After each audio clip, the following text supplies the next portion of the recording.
हर्षित landmark, सपनों का घर जैसा आप चाहते हैं हम बनाते हैं। 1, 2 एवं 3 BHK ready position flats. Call 98273213।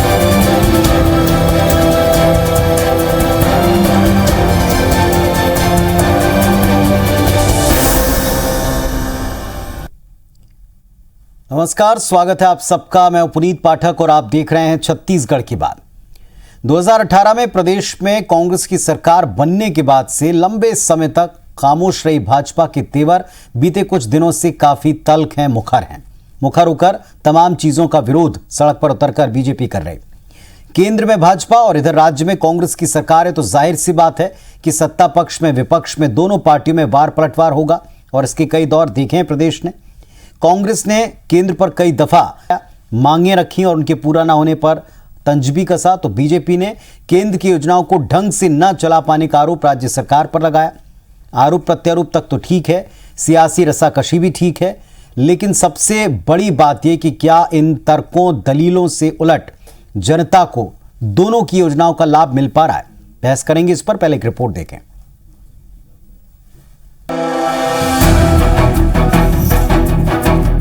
केंद्र सरकार की योजनाओं को राज्य में क्रियान्वयन करने में राज्य सरकार कोताही बरत रही है। अनाज धान की अधिकता है, भारत सरकार नहीं खरीद रही है। जो भी अच्छा होता है अपना श्रेय लेने का प्रयास करती है और जो गलत होता है तो सारा भारत सरकार के ऊपर दोष मढ़ देती है। छत्तीसगढ़ में कांग्रेस और भाजपा नेताओं के बीच ऐसी तीखी बयानबाजी कोई नई बात नहीं है। कांग्रेस सरकार ने केंद्र से एथेनॉल प्लांट, रायपुर में एयरपोर्ट कार्गो, धान खरीदी का कोटा बढ़ाने समेत कई मांगे रखी। प्रदेश सरकार का आरोप है कि केंद्र ने उन मांगों पर कोई ध्यान नहीं दिया, जिसका खामियाजा राज्य सरकार को आर्थिक क्षति के तौर पर उठाना पड़ा। मसलन केंद्र से अतिशेष धान के लिए एथेनॉल प्लांट की अनुमति अभी तक नहीं मिली। छत्तीसगढ़ में एयरपोर्ट कार्गो की अनुमति भी अभी तक नहीं दी गई। इस साल से केंद्र ने सेंट्रल पूल से उसना चावल खरीदी से भी इनकार कर दिया। इन्हीं सब मुद्दों पर केंद्र और राज्य सरकार के बीच जुबानी वार पलटवार चलता रहा। एयर कार्गो की परमिशन नहीं मिलने से निश्चित रूप से यहाँ के उद्योगपतियों को, व्यापारियों को नुकसान उठाना पड़ता है। हमारे पास अनाज धान की अधिकता है, भारत सरकार नहीं खरीद रही है। हमने कहा कि हमको इथेनॉल बनाने की अनुमति मिल जाए, वो भी नहीं करने के कारण से किसानों को भी नुकसान हो रहा है, देश को नुकसान हो रहा है। इधर 15 साल तक प्रदेश की सत्ता पर काबिज रही भाजपा हर मोर्चे पर राज्य की कांग्रेस सरकार को फेल बताती है। भाजपा का आरोप है कि प्रदेश सरकार केंद्र सरकार की योजनाओं को ढंग से संचालित तक नहीं कर पा रही। नेता प्रतिपक्ष धर्मलाल कौशिक के मुताबिक पीएम आवास योजना, आयुष्मान योजना, वन नेशन वन कार्ड, श्रमिक और किसान सम्मान निधि योजना, जल शक्ति योजना, किसी भी केंद्रीय योजना का लाभ प्रदेशवासियों को नहीं मिल पा रहा। भाजपा अब इन मुद्दों पर विरोध प्रदर्शन की तैयारी में है। जो यहाँ के गरीबों को वास्तविक में जो लाभ मिलने चाहिए, ऐसे केंद्र के बहुत सारी योजनाओं को मैं बता सकता हूँ, लेकिन इन योजनाओं का ठीक से क्रियान्वयन नहीं होने के कारण में आज गरीब लोग यहाँ के वंचित हो रहे हैं। बहुत जो कल्याणकारी योजनाएं हैं गरीबों को लेकर, वो भी ये सरकार कर नहीं रही है। लेकिन भारतीय जनता पार्टी विपक्ष के नाते इन सारे मुद्दों को लेकर आक्रामकता के साथ आने वाले समय में सड़क पर उतरेगी और सरकार के खिलाफत में आंदोलन करेगी। कांग्रेस और भाजपा के बीच आरोप के बदले आरोप, केंद्र और राज्य सरकार के बीच वार पलटवार, इसके कई दौर प्रदेश में दिखे हैं। बड़ा सवाल इस सियासी लड़ाई से प्रदेश के लोगों को क्या मिलेगा? सौरभ सिंह परिहार, IBC 24, रायपुर। तो जाहिर तौर पर किसी भी राज्य की जनता को हर एक योजना का लाभ चाहिए और इसके लिए अगर दो पक्ष आपस में एक दूसरे से मांग रखते हैं तो उनकी पूरी होने का इंतजार आम जनता को कहीं ज्यादा रहता है। हमारे साथ में इस गंभीर विषय पर चर्चा करने के लिए दो बहुत ही सुलझे हुए नेता हैं। प्रेमसाय सिंह टेकाम साहब प्रदेश शासन के कैबिनेट मंत्री हैं और कांग्रेस का सत्ता पक्ष का पक्ष रखेंगे, और चंद्रशेखर साहू जी हैं, पूर्व मंत्री हैं, कद्दावर जिम्मेदार और वरिष्ठ नेता हैं भारतीय जनता पार्टी के। आप दोनों को नमस्कार, बहुत बहुत स्वागत है आपका इस मंच पर। प्रेमसाय सिंह टेकाम साहब, जब कभी भी हम बात करते हैं इस विषय में कि प्रदेश की मांगें, प्रदेश की इच्छाएं। जी नमस्कार सर। सबसे बड़ी बात यह कि प्रदेश की कई सारी डिमांड केंद्र के सामने रही हैं, लेकिन बीजेपी का जवाब इस पर यह कि असफलताओं को केंद्र पर थोप देते हैं, अक्षमता है?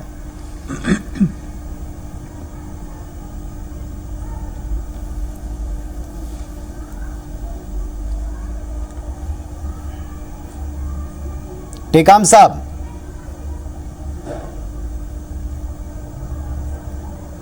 आवाज नहीं आ रही जी जी, आपको मेरी आवाज मिल पा रही है? आवाज प्रेम साई आपकी जी, नहीं आ रही है। मेरी आवाज आपको मिल पा रही है? तो जो बीजेपी का जवाब है उस पर मेरा सवाल है कि राज्य सरकार केंद्र की योजनाओं अभी आ तक रही को है, ढंग से चला नहीं पहले पा आवाज रही। नहीं है।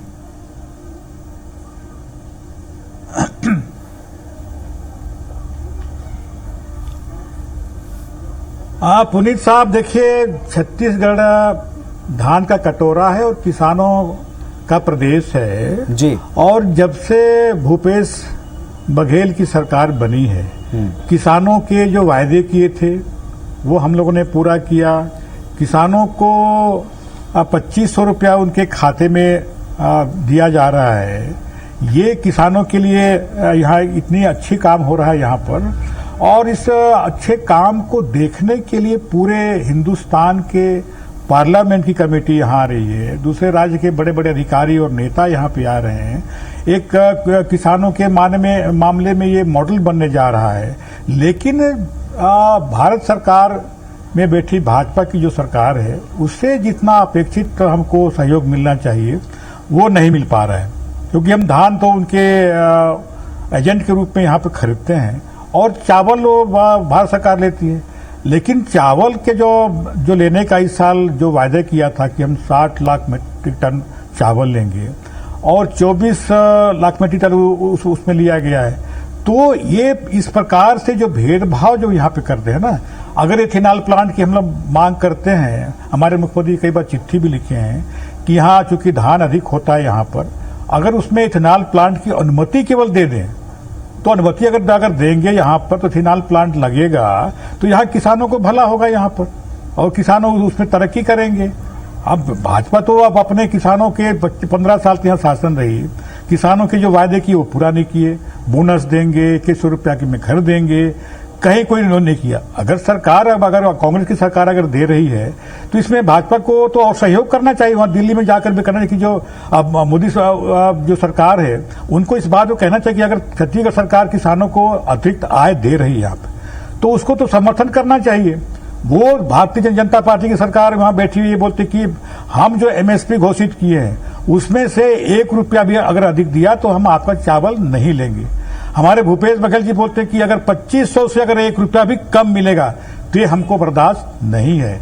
तो किसानों के हित में नहीं हम लोग जो काम कर रहे हैं। अभी गोबर से हम लोग बिजली बनाने की बात हो रही है। हमारे कल ही ये बड़े उद्योगपति यहाँ पर आए थे। यहाँ पर अगर उससे हम गोबर खरीद रहे हैं, उससे बर्मी कंपोस्ट बन रहा है, सुपर कंपोस्ट बन रहा है, उसे बिजली बनाने की अगर बात हो रही है तो यहाँ किसानों के हित में यहाँ काम होगा।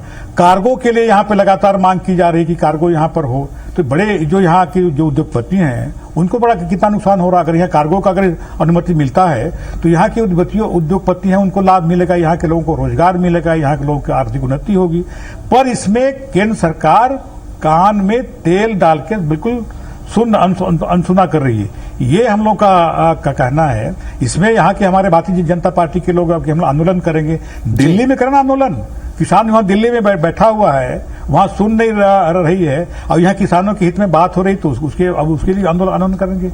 जो वहां जो 3 जो कानून बने हुए हैं, जो किसानों के विरोध में जो कानून बने हुए हैं, किसानों के लिए बिल्कुल कारपोरेट घराने में बिल्कुल वहां सौंप देने के कानून बना, उसका विरोध नहीं करते। यहाँ जो अच्छा काम हो रहा है, पार्लियामेंट के जो कमेटी है बड़े यहाँ पर, वो सब ने इसकी तारीफ की है। यहाँ पे कई राज्य के लोग यहाँ पे आ रहे हैं, देखने के लिए आ रहे हैं, कई बड़े अधिकारी आ रहे हैं। अभी गुजरात के पार्लियामेंट असेंबली के लोग यहाँ पे आए थे, असेंबली के लोग कमेटी यहाँ पर आई थी, उन्हें तारीफ करके यहाँ पर कि अच्छा काम यहाँ पे हो रहा है। तो मैं समझता हूँ कि भारतीय जनता पार्टी को सब दिख नहीं रहा है, ये सबको इसमें मदद करना चाहिए। चलिए, चंद्रशेखर साहू जी हैं जो कृषकों से और विभाग से भी जुड़े हैं और सरकार में काम करने का उनका लंबा तजुर्बा है संगठन के साथ साथ। साहू जी, आपने सुनी बातें। अगर प्रदेश के किसानों के हित में ये है कि हम अपने लिए कोटे की मांग करें, अगर किसानों के साथ साथ उन्हें ज़्यादा लाभ देने के लिए कि अगर चावल नहीं ले सकते केंद्र के पूल में तो कम से कम अनुमति दे दें प्लांट लगाने की, इन सब में देरी को आप किस तरह से देखते हैं, बीजेपी किस तरह से देखती है? कहां आपको लगता है कि राज्य सरकार की अक्षमता है? वो पत्राचार भी कर रहे हैं, वो डिमांड भी करते हैं और ये राज्यों का हक है।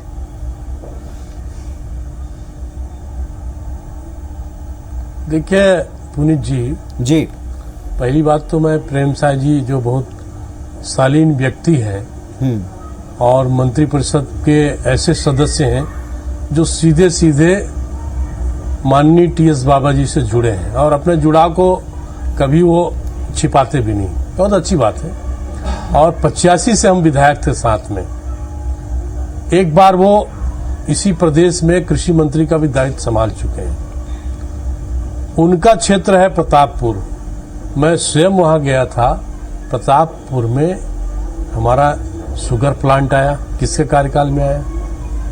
और 15 साल में कभी भी केंद्र बनाम राज्य इस प्रकार का कन्फ्रंटेशन पॉलिटिक्स, जिसको मैं कई बार दोहराया हूं, कभी हम लोगों ने नहीं किया। आप 2.5 साल हो गया, ऐसा लगता है कि आपके अपने बहुमत को पचा नहीं पा रहे हैं। इतना ज्यादा बहुमत भी मिलना ठीक नहीं है, ऐसा लग रहा है। और कुछ भी बात करते हैं। आप देखिएगा, पिछले इसी साल की बात है, फरवरी के पहले नवंबर में एक लेटर ऑफ इंडेंट जारी हुआ और उस समय जो हमारे मंत्री थे उन्होंने साफ कहा कि हम एफसीआई को नोडल एजेंसी बना के एथेनॉल प्लांट लगाएंगे, उसमें छत्तीसगढ़ भी शामिल है। और यहाँ के राज्य की ओर से यहाँ के मंत्रिपरिषद के माननीय सदस्य उन्होंने धन्यवाद भी किया। आपकी तैयारी नहीं है, आपका ब्लूप्रिंट ही नहीं है। आप कहाँ लगाएंगे, कैसे लगाएंगे, उसमें जो आपके इन्वेस्टर्स आ रहे हैं उनके जो एक प्रकार से यहाँ पर सबमिट होना चाहिए वो आपने नहीं किया और कह रहे हैं कि हमको अनुमति नहीं मिली। आपने केवल पत्राचार किया। पत्राचार से कोई बात होती है क्या? आप सरकार चला रहे हैं। आप गोबर से थोड़ा ऊपर उठिए भाई। अभी स्टेट में बहुत संभावना है। ये मेरा बहुत विनम्र अनुरोध है। अरे कुछ तो करो। आप लोग एकदम निर्लजता के साथ बात करते हो, ये मेरे समझ से बाहर है। टेकाम साहब उत्तर देना चाहेंगे? सेंट्रल पूल की जब बात आई, सेंट्रल पूल में भी आपका जो कोटा है, देखिए पुनीत जी, सेंट्रल पूल का कोटा पूरा हुआ। पुनीत जी, अतिरिक्त धान है वो आपकी समस्या है। भी आप कभी कहते हैं हम हाथी को खिलाएंगे, कभी हम बेचेंगे, कभी हम वो करेंगे। मैं बहुत ध्यानपूर्वक आपकी बात को सुना, इसलिए मेरा निवेदन है कि मैं बहुत लॉजिस्टिक बात आपके सामने कर रहा हूं कि आप कभी कहते हैं हम बेचेंगे, आप घाटा सह रहे हैं, आप ये कर रहे हैं, वो कर रहे हैं। आप खुद कंफ्यूज है धान के मामले में। और जो हमारा खून पसीने से उपजाया हुआ धान है, जो हमारा मान है, सम्मान है, वही हमारा आन बान शान है, उसकी आप क्या दुर्गति कर रहे हैं? आपने उठाव नहीं किया, केंद्रों में पड़े पड़े सड़ रहा है। 9 लाख टन आपने उठाव नहीं किया था। अभी भी आपके आंकड़े ये बता रहे हैं कि 2 लाख मीट्रिक टन धान आपने उठाया ही नहीं। बारिश आप देखिए कैसी बढ़ रही, और उसको आप औने पौने दाम में शराब माफिया को और शराब कंपनी को बेचेंगे। यानी हमारे आपकी बात का उत्तर भी लेता चलो। एक पॉइंट जो आपने दिया है, गंभीरता से जो आपने बात की, टेकाम साहब इसका उत्तर देना चाह रहे हैं। और क्या स्थिति है? कार्गो की बात आई। देखिए पुनीत जी, कार्गो की बात आई, यहां पर एक सीधे टर्मिनल मार्केट, ये हमने प्रपोजल मूव किया था। वो टर्मिनल मार्केट के बारे में आपकी कोई तैयारी नहीं है, आपका कोई विजन नहीं है। आप केवल आरोप लगा देते हैं कि केंद्र हमको सहयोग नहीं कर रही। अरे सहयोग नहीं करती तो आप एक दिन भी नहीं आगे बढ़ते। मैं साफ कह रहा हूं। चलिए, बड़ी बात की। टेकाम साहब कह रहे हैं तैयारी अधूरी होती है, प्रपोजल नहीं होते, फेडरल सिस्टम और आरोप कोई चलता है क्या? कोई सरकार चलती है क्या? केवल आप केवल बात कह देते हैं और कैजुअल बात कर देते हैं, उससे बात नहीं होगी। भारत सरकार, केंद्र सरकार, प्रधानमंत्री माननीय नरेंद्र मोदी जी और ये छत्तीसगढ़ के हक में जितना वो कर सकते हैं वो करेंगे। और आप देख लीजिए, यही बस्तर है, यहाँ पर प्रधानमंत्री जी ने आयुष्मान योजना लॉन्च किया। एक आदिवासी महिला को चरण छूकर प्रणाम किया, सम्मान किया। आप इस तरीके से आप उसको पॉलिटिसाइज करें, उसकी भी एक सीमा है। प्रेम साई जी तो उत्तर मेरा देना कहने का चाहेंगे इन मतलब ये बातों है का? कि आप स्तरहीन बात करके, आप लोगों के भावनाओं को बरगलाने की दृष्टि से बात करके इस राज्य का भला नहीं कर सकते। पुनीत जी, हाँ जी, अपना आप भला कर सकते हैं, चंद्रशेखर अपनी साहू पार्टी जी, का थोड़ा बहुत भला हो सकता है आपकी पार्टी, पुनीत जी, लेकिन राज्य का भला नहीं होगा। मेहरबानी करके आप चंद्रशेखर भारत भाई, सरकार से संबंध सुधारिए, चंद्रशेखर जी, सरकार की योजनाओं को ठीक से सुन रहे हो लागू आपको, आप करिए। बोलें सर। और प्रधानमंत्री हमारे किसान सम्मान निधि, और 4 लाख किसान वंचित है, 4 लाख। आप देखिए, आप पुनीत गरीबों जी, के हक को चंद्रशेखर कैसे भाई मारते हैं। भी, चंद्रशेखर उसी साहू जी तरीके से भी आवास कृषि मंत्री योजना रहे है। हैं, आप आवास, मैं भी कृषि मंत्री रहा हूं यहाँ पर। जब मैं कृषि मंत्री था तो इस बात का पूरा हम लोग तैयार किए थे कि फसल परिवर्तन होना चाहिए, और उसी के तहत में हम लोगों ने भोरम देव में शक्कर का कारखाना बनाया, बालोद में बनाया शक्कर का कारखाना। तो हम लोग चाहते हैं कि लोगों के किसानों की आमदनी बढ़े, किसानों की तरक्की हो, उसमें चाहे आपका इथेनॉल प्लांट लगाना पड़े, चाहे शक्कर कारखाना लगाना पड़े, और उसी भोरम देव में पीपी मोड में इथेनॉल प्लांट की हमने स्वीकृति प्राप्त की है, और उसका टेंडर भी हो गया है, जल्दी उसमें लगने वाला है, केरता भी लगेगा। मैं ये चाह रहा था किसान संपदा योजना धान के से भी 7,500 करोड़ आपको बन सकता है, तो धान के इथेनॉल बनाने के लिए लगातार हम लोग प्रयास कर रहे हैं। प्रधानमंत्री मुख्यमंत्री मत्स्य जी कई संपदा बार योजना लिख चुके उसके लिए हैं, आपने प्रधानमंत्री से मिल चुके हैं,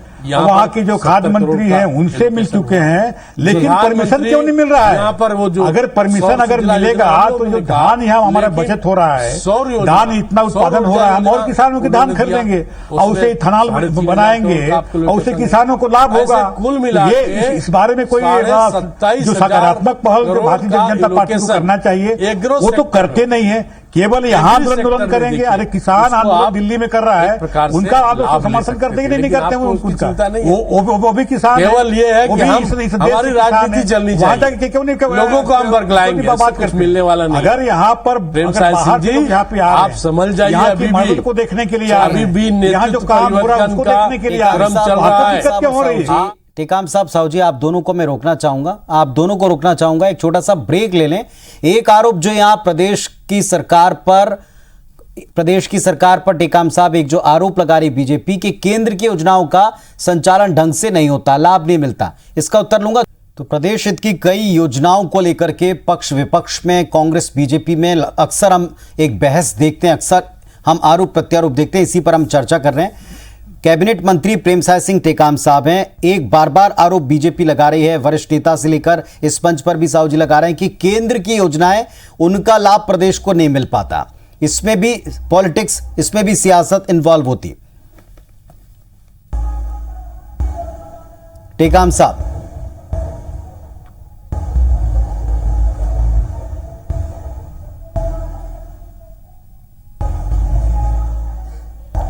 सुन पा रहे टेकाम साहब?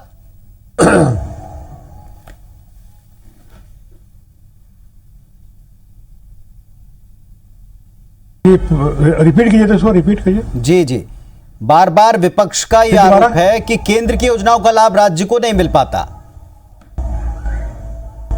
जी,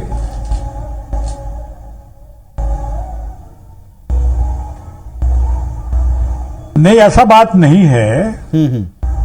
राज्य जितनी योजनाएं हैं वो सबका क्रियान्वयन यहाँ पर कर रहा है, पर हम लोग का कहना यह है कि आखिर ये जो अभी जो बात बताई हम लोगों ने कि जिस बारे में मुख्यमंत्री जी वहां जब स्वयं जाके वहां पे मिलते हैं, प्रधानमंत्री से मिलते हैं, जो संबंधित मंत्री से मिलते हैं, लेकिन उनका जो क्यों मतलब उनका सहयोग नहीं मिल पाता है। जिस बात की हम लोग की आवश्यकता हमारे प्रदेश की किसानों के लिए या जो हमारे प्रदेश की आवश्यकता है, उस संबंध में अगर मुख्यमंत्री जी, माननीय मुख्यमंत्री जी अगर चिट्ठी लिखते हैं, मंत्री और मुख्यमंत्री जाके वहां पे बात करते हैं, मंत्रियों से बात करते हैं, प्रधानमंत्री से बात करते हैं, अपनी राज्य की स्थिति के बारे में बताते हैं, तो उसका आखिर सहयोग क्यों नहीं करते? ये मेरा हम लोग का कहना है।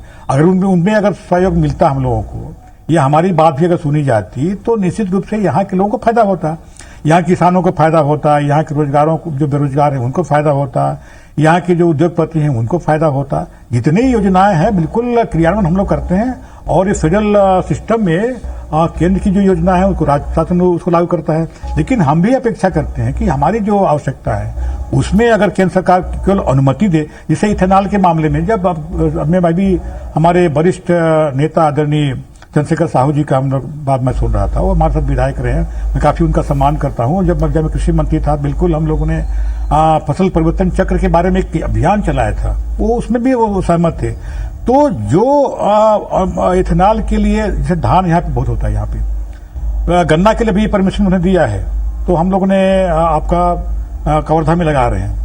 मक्का के पेड़ के लिए परमिशन मिला है, हम कोंडा गांव में लगा रहे हैं। अगर धान का परमिशन अगर मिल जाता है तो बहुत जगह हम चिन्हित की आपका इधर जांजगीर चांपा साइड में कहीं भी यहाँ लग सकते हैं। उद्योगपति लगाना चाहते हैं, केवल हमको अनुमति केवल मिल जाए, अनुमति देने में कोई दिक्कत नहीं होना चाहिए। साहू जी आप तैयारियों की बात करते हैं, मंत्री मिल चुके हैं, मुख्यमंत्री भी मिल चुके हैं, वहां जाकर पत्राचार भी हो जाता है, अनुमति इसके बावजूद क्यों नहीं मिलती, क्यों कॉपरेशन नहीं मिलता? संक्षेप में जवाब दीजिएगा साहू जी। मैं तो ये कह रहा हूं कि भारत सरकार ने जो इंडेंट जारी किया है उसमें छत्तीसगढ़ को इथेनॉल प्लांट मिला हुआ है। आप उसको इम्प्लीमेंट करिए, आपका ब्लूप्रिंट नहीं है, कैसे इन्वेस्टमेंट होगा, क्या होगा, कहाँ लगाएंगे, किस प्रकार से उसकी स्थिति बनेगी, आपका शेयर क्या होगा, फिर वही नहीं मिला है बेनिफिशियरी। देखिए पुनीत जी, ये असत्य कर रहे हैं। मैं इस पर हम लोगों ने कहा क्योंकि धान यहाँ पे अधिक उत्पादन होता है और किसानों के पास विपुल में कि आप इथेनॉल प्लांट की अनुमति की बात करते हैं, आप लगाने की तैयारी तो करिए। फिर दूसरा एग्रो वेस्ट से प्लांट, आपका पावर प्रोडक्शन पूरे दुनिया में तैयारी हमारी है। आप एग्रो बेस्ड नहीं, लेकिन राज्य सरकार बिना तैयारी की कैसे बात करेगी साहू जी? वो कह रहे हैं हमारी तैयारी है, तब तो हमने पहले से ही आपके पास संकट है और आप उससे पावर बनाएंगे। अरे आपके पास पावर की इतना सरप्लस स्टेट है ये, आप क्यों पावर बनाएंगे भाई? आपको एथेनॉल के साथ साथ जो एग्रो वेस्ट है, उस एग्रो वेस्ट से आप इथेनॉल के काम को चला सकते हैं। चलिए, लेकिन आप देख लीजिए फाजिलका, लेकिन हर बार उनका ये कहना होता है कि बीजेपी के यहाँ के नेता केंद्र से इस बारे में बात करेंगे, चाहे उनका शेयर हो, चाहे योजनाओं की परमिशन हो, चाहे आगे विकास की योजनाओं को गति देने के लिए परमिशन की बात हो। लेकिन सबसे बड़ा सवाल दोनों पक्षों के पास में, जनता को क्या लाभ मिल रहा है, नहीं मिल रहा है, और इसका उत्तर जनता तक पहुंचना चाहिए दोनों पक्षों की तरफ से। आप दोनों को धन्यवाद अपने अपने पक्ष रखने के लिए। सीमित समय में जितनी बात कर सकता हूं, दोनों पक्षों को हम दोनों जनता तक पहुंचाने का प्रयास कर रहे हैं। बहुत बहुत धन्यवाद, नमस्कार।